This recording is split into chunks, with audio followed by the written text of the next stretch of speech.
Texaco time with Fred Allen, Roy Rogers, Jane Pickens, Portland Hoffa, and Al Goodman and his orchestra.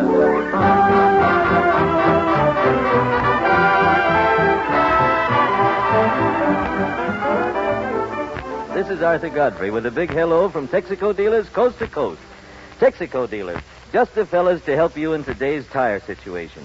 As you know, drivers with more than 5 tires per car must select their 5 best and sell the remainder to Uncle Sam. So here's a tip. Drive around to your Texaco dealer and let him use his skill and equipment to select the 5 that'll give you the longest service. And by service, I mean essential service. No Sunday driving, no trips to see Aunt Minnie, not a mile that isn't absolutely essential. America's tire situation is plenty serious. We've got to cut down. So drive only when necessary and see your Texaco dealer for expert tire care.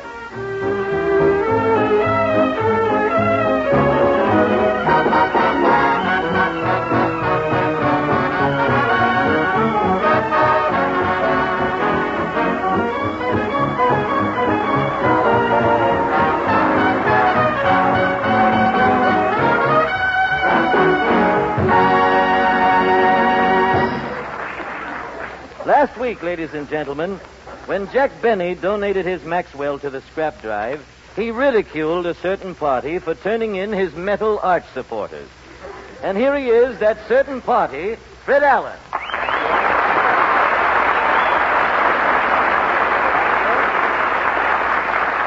Thank you, and good evening, ladies and gentlemen. And a slight correction, Arthur. Jack Benny didn't give his Maxwell to the scrap drive. They had to use a magnet to get it away from him. That's the advice we have. How did Jack know that you gave in your arch supporters, Fred? Well, why shouldn't he, Arthur? The first to know what an arch is doing is a heel. The heel can...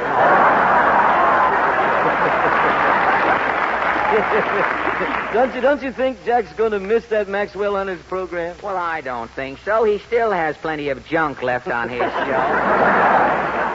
Did you, by any chance, hear Mr. B on the air tonight? No, I didn't, Fred. What happened? Well, I won't say that Mr. Benny died, Arthur. He not only died as Charles Boyer, he died as Benny, too. If he doesn't start getting fan mail from undertakers tomorrow morning, I'm going to be greatly surprised. Hey, remind me to send flowers, will you? Oh, flowers? You'll be wasting your time, Arthur. That program tonight would smell down the Rose Bowl, stem and all. You know what? Benny wants his sponsor to take Kate Smith's picture off of Grape Nuts Flakes, off the boxes, and put his picture on. Can you imagine? Why, it's crazy. With Kate Smith on the box, you'll get twice as many Grape Nuts Flakes. Well, if we're going to pull this evening out of the fire for radio listeners, Arthur, we'd better turn hurriedly to the latest news of the week. The March of Trivia presents its weekly lowlight from the world of news. Washington, D.C. Food Requirements Committee of War Production Board asks all civilians to voluntarily reduce their meat consumption. To set example for other cities, Mayor LaGuardia of New York City starts Meatless Days. March of Trivia interviews several nobodies who had unusual experiences on our first Meatless Day last Tuesday. Now, our first interview is with a law-abiding citizen, one Mervyn Dander. What happened, Mervyn? Well, the mayor said it was all right to eat oxtails. That's all I ate all day Tuesday. You just ate oxtails, did you? For breakfast, I had oxtail and eggs, pancake style. Mm-hmm. For dinner, I had the oxtail sizzling platter. Mm-hmm. For supper, I had oxtails cold in aspic. Oh, fine. Why, Tuesday alone, I must have eaten 60 oxtails. Well, have you felt any ill effects? Oh, I'm a mess. Well, how do you mean, Mervyn? Well, with those 60 oxtails in me... Yes? Every time a fly lands on my vest, my stomach swings around and slaps it.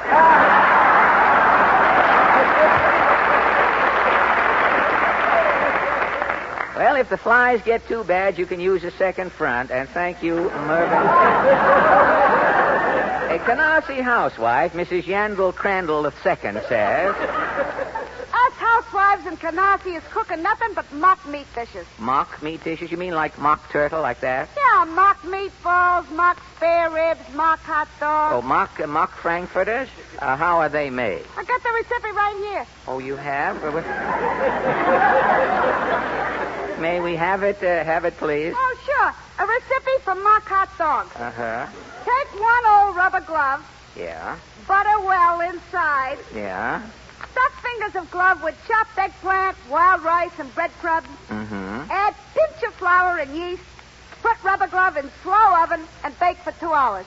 And this comes out Frankfurters? Yeah, you cut off the fingers of the rubber glove. You got 4 mock hot dogs. Well, what do you do with the thumb? Don't ask me. I got 2 closets full of them.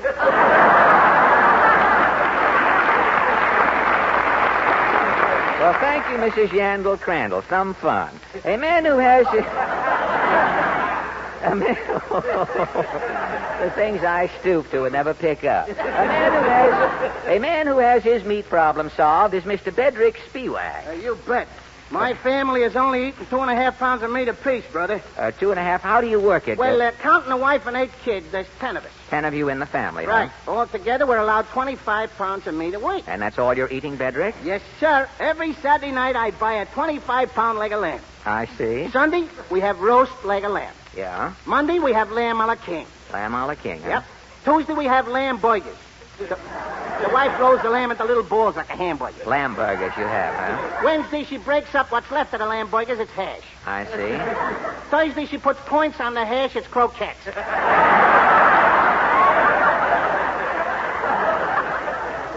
And Friday? She trims the rest of the lamb off of the bone and throws the bone to the dog. And Saturday? Saturday, the wife takes the bone away from the dog and boils it. And? It's lamb soup. Brother, it's out of this world. I've got you on the lamb, and thank you, Bedrick Spiewak. Well, I guess that about takes care Just a second, funny fellow. Falstaff's here, your Punchinello. Open shore. The curse of verse is at your service. Truer words were never spoken. Not more poems tonight, I hope. Have you heard, when I whispered, "Be mine, my little plum," a voice from the closet said, "Beat it, bum"? No. She was my old flame till the night she went out with that squirt. No, I haven't heard that. Your yo-yo may be broken, mother, but still you're the tops to me. Now, wait. Tonight we have been delving into the new meat conservation problem. Precisely why I am here.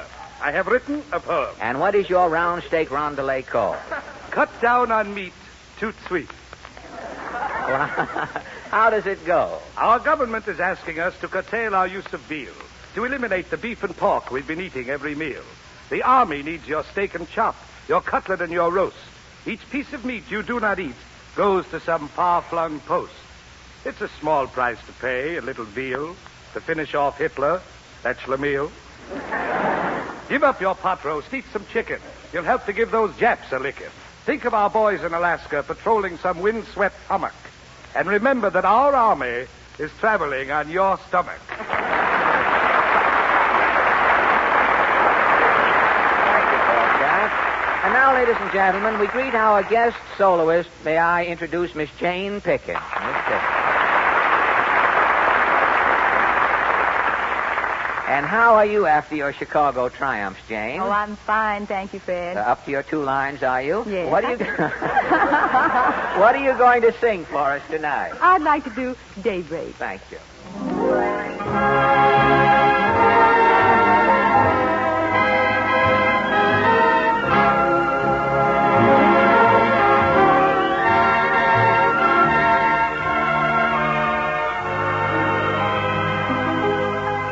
Angel hands lift the strand of the purple line. Midnight blue, change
ladies and gentlemen, Arthur Godfrey with a few well-chosen words on giving your car its fall war conditioning. All right, Arthur?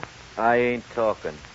Well, cold weather's coming, Arthur. You're not going to tell people about getting their cars ready? Why should I? Everybody knows cold weather's tough on cars. Well, you might tell people how a Texaco dealer goes about preparing a car for chilly weather. Everybody knows that. First, he drains the worn-out summer oil and puts in the right grade of insulated Haviland motor oil. Well, don't you think you should tell the people what that word insulated means? It's common knowledge, Fred. Insulated means that Haviland is processed by Texaco to protect your motor at any operating temperature, hot or cold. Why talk about it? What about the rest of the Texaco dealer's fall war conditioning job? At least you should explain that. But that's so elementary, Fred. He puts fine new Texaco gear lubricant in the differential and the transmission, and then he goes over the whole chassis, stem to stern, with his Marfax service to get every vital bearing ready for cold weather driving. That's all there is to it. Then you have nothing at all to say? Not a word. You just drive around to your Texaco dealer and let him do the talking. I see your point. If this number had been completed, it would have been Al Goodman and his orchestra playing Three Little Words. The only... Mr. Allen! Well, point.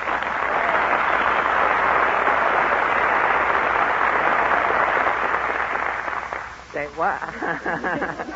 What is that salute? You're not in the service yet, are you? Almost. I'm studying to be a ripple. What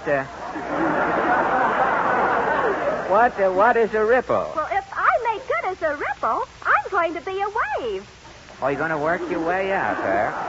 Fine. You know, the Navy hopes to enlist many more girls in its reserve group shortly. I know. Mama wants to be a wave, too. Oh, your mother's too lazy. If she started out to be a wave, your mother would end up a sleepy lagoon. Well, I'll have to get busy, Portland. Our guest tonight is Roy Rogers, the cowboy star. Say, Fred, if Roy's a cowboy, he won't understand the way we talk here in the East. We all ought to talk Western, huh? Yeah. And we should have a cowboy theme song for Mr. Rogers, too. Well, that's a good idea, kids. My eyes are bad. I know who's... We're all... I tell you what we'll do. We'll all talk Western when Roy shows up. And, Arthur, can you and the boys whip up a cowboy lament? Anything we sing, you lament.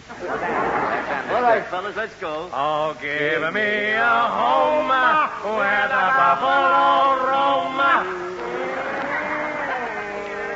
To the off-key strains of Home on the Range, we present a chap whose songs and pictures have made him the idol of millions of children and grown-ups here in America. He's the Republic picture star, the king of the cowboys, Roy Rogers.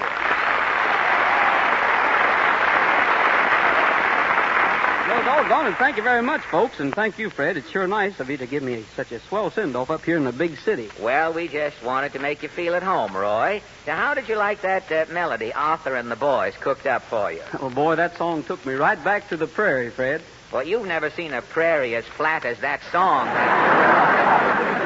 Say, you haven't met our gang. This is Portland, Roy. Don't forget, talk Western, Portland. Howdy, partner. Yippee! And this is Arthur Godfrey, Roy. Hiya, cowboy. What do you hear from the herd? Well, Roy, what do you think of them? Fred, what are they, refugees? You have never heard any cowboys talk like that? Only on the radio, Fred. I get it. They have Zeke Manners dialect. Well, I've seen all of your pictures, including your latest Republic picture, Heart of the Golden West, Roy, and I'd like to ask you something. About your Hollywood institution, how do you account for your popularity and your hold on millions of fans? Well, Fred, all of my stories that they make for us out there are simple and clean. Mm-hmm. About 50% of my fans are children. Well, I don't smoke or drink on the screen. I always try to set a good example for the boys and girls. Well, no wonder your pictures are so popular. I certainly envy you, Roy. I wish I was a cowboy star. Well, shucks, Fred, I think you'd make a swell cowboy. Oh, you're just saying that. No, really, I mean it. Have you ever been on a horse? Not for long. I spent a weekend at a dude ranch once. They gave me a saddle with built-in Sloan's liniment. But it didn't help. But riding's easy, Fred. Once you get a good seat, it's a cinch. Well, I have a good seat. My problem was grounding it. I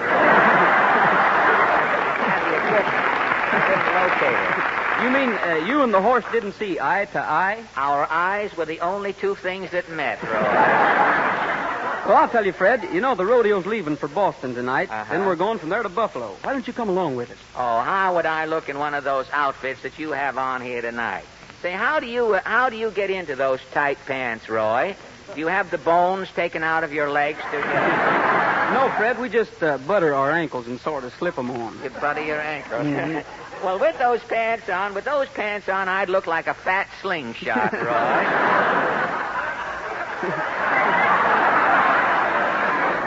Takes sound a long time to travel in here. Yes, And tell me, how would I look in one of those cowboy hats, Roy? Well, I don't know, Fred. Try mine on and see. Let me see how I'd look in one.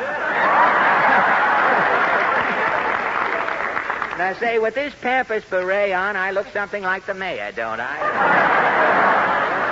No, I guess it won't do, Roy. I'm just a drugstore cowboy. I'll stick around the old Bar Liggett Ranch. But tell me, you've been in New York 3 weeks now with the rodeo. Has anything here impressed you? Yes, Fred. I didn't realize New York was such a big mining town. A mining town? Yes, every morning at 42nd Street, I see hundreds of people rushing down into the mines. Roy,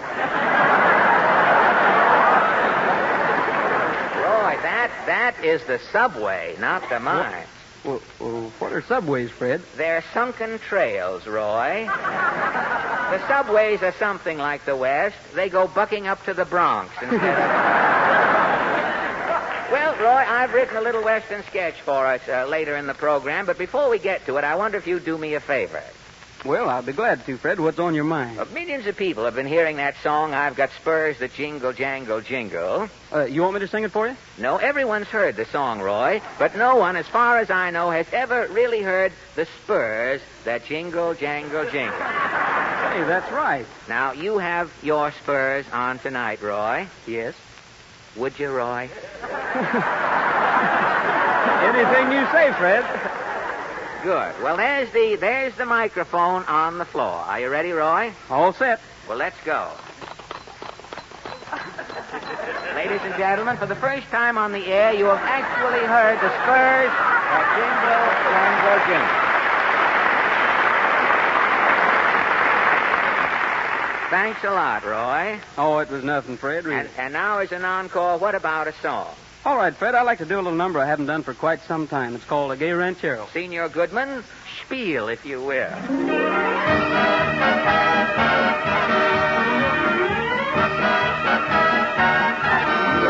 A gay ranchero, a caballero, can always find someone to pair.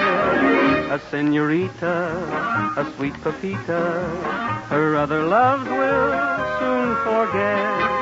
If he's insistent and she's not distant, the senorita will confess. Her gay ranchero, her caballero, need only ask and she'll say yes. Soon there'll be a fiesta with a blushing bride, and the gay ranchero standing by her side. If they find a promise that they have in store, they'll be counting little chicos by the score. Back on the rancho, we now find Pancho with his Pepita by his side. She thinks he's handsome, worth any ransom. To him she's still a blushing bride. Our gay ranchero, our caballero, still tells the world of how they met. This gay ranchero, this caballero, says he has nothing to regret.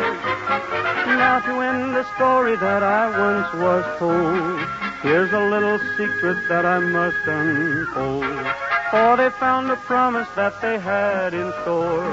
Now they're really counting chicos by the store.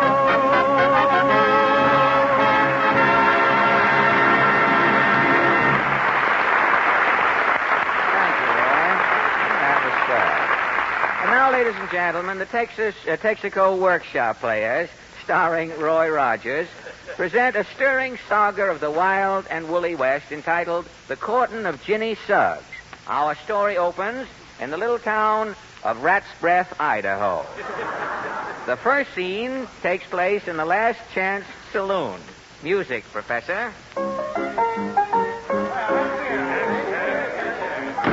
howdy, boys. Howdy, stranger. Well, it ain't a stranger. It's Cactus Face Allen. Give everybody a drink, bartender. It's on me. What you drinking, man? Name your poison. Well, I'll have a Fusel Oil Ricky with a dash of Johnson's Wax. Hey, bartender, make mine a glass of sour milk with a toadstool into it.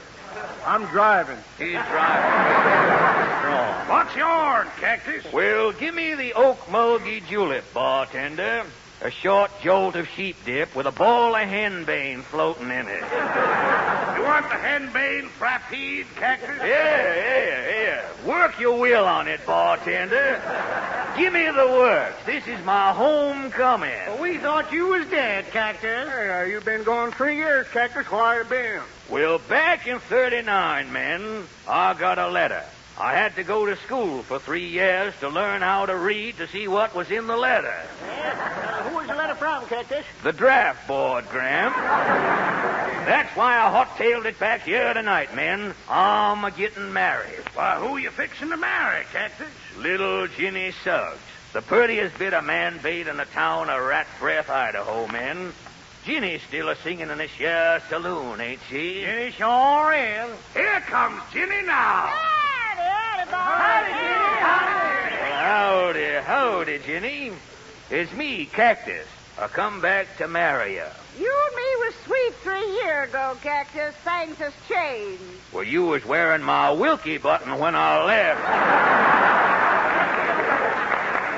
Not no more, though, Cactus. I'm spoke for. Spoke for? Here's my engagement ring. You can see the Cracker Jack still stuck to it. Well, who's aiming to fry my fish, Jenny Sugs? Pretty Boy Raw is my new beau. Come over here, Pretty Boy. Well, howdy, Jenny. Howdy. Howdy, boys. Howdy, Pretty Boy. This here's Cactus Allen, Pretty Boy. Cactus used to be my attendant. And I'm plenty tough, pretty boy. I was born in a rattlesnake's nest, and I weaned myself on venom. Well, you still look plenty snaky to me, stranger. My paw was 9 parts snake. Pa had to coil before he could get up. Pa finally got so snaky when Pa drank, he seen men. Hush your ingrown mouth, Cactus. Me and Roy's fixing to hitch. Well, I'll challenge you to a contest, pretty boy. I'll run you, swar you, or shoot you. The winner to marry little Jenny Suggs.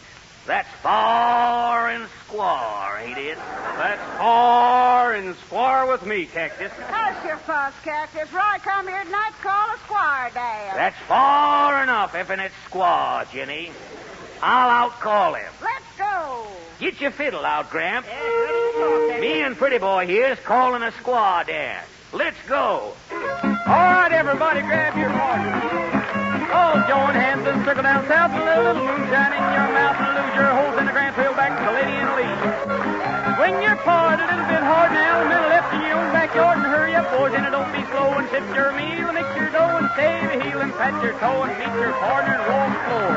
It's your turn now, Cactus. How about a see off in, circle forward, gone again. Change your right hand, lead to the left hand. One to the right as she comes round. Hold your home dance, take a little dance. Swing your honey, watch her prance. Everybody, swing! All right, folks. How'd you like Pretty Boy? Well, how was my call-in, folks? See you! Yoo-hoo, Roy's best. He wins my ham. Now, hold on. No, we don't. I'll shoot you for Jenny, pretty boy. That's far and squar, ain't it? Well, it's far and squar, Cactus. Name your shot. You shoot first. Okay. See that tenderfoot drinking that martini down t'other end of the bar? Yeah? Watch it. Jeepers. The first shot lifted the olive out of the martini. The second shot blew the pimento clean out of the olive. All right, your turn, Captain. Okay. See that t'other tenderfoot smoking the corncob pipe? Here goes his stem. There goes his nose, Cactus. Looks like Roy wins again, Captain. Now, one more test, pretty boy. The man with the best manners marries Jenny Sugs. Now, that's far and square. Well, that's far and square with me. This'll be the last. How polite are you, Cactus? Well, I'm so polite, every time I beat a woman up, I blush to the roots of my hair. How good are your manners, Roy? Well, I'm so polite I wear my sombrero in bed. Why? So as if when I see a lady in my dreams, I can tip my hat. You win, pretty boy. I'm yours. Come to my arms, Jenny mine. Not so fast, pretty boy, Roy. Take this, you varmint. Cactus, you shot him. Roy beat you far and square. What? No, another far and squaw. Pretty boy Roy wants fit to catch your burlap, Jenny, claiming he had manners. He was a deceiving coot, and I can prove it. You can prove it, Cactus. Look at this paper sticking out in his pocket here. What is it? It's an application for work in a shipyard. Pretty boy Roy didn't have no respect for womanhood. How come, Cactus? Any man who goes to work in a shipyard today is putting some woman out of a job.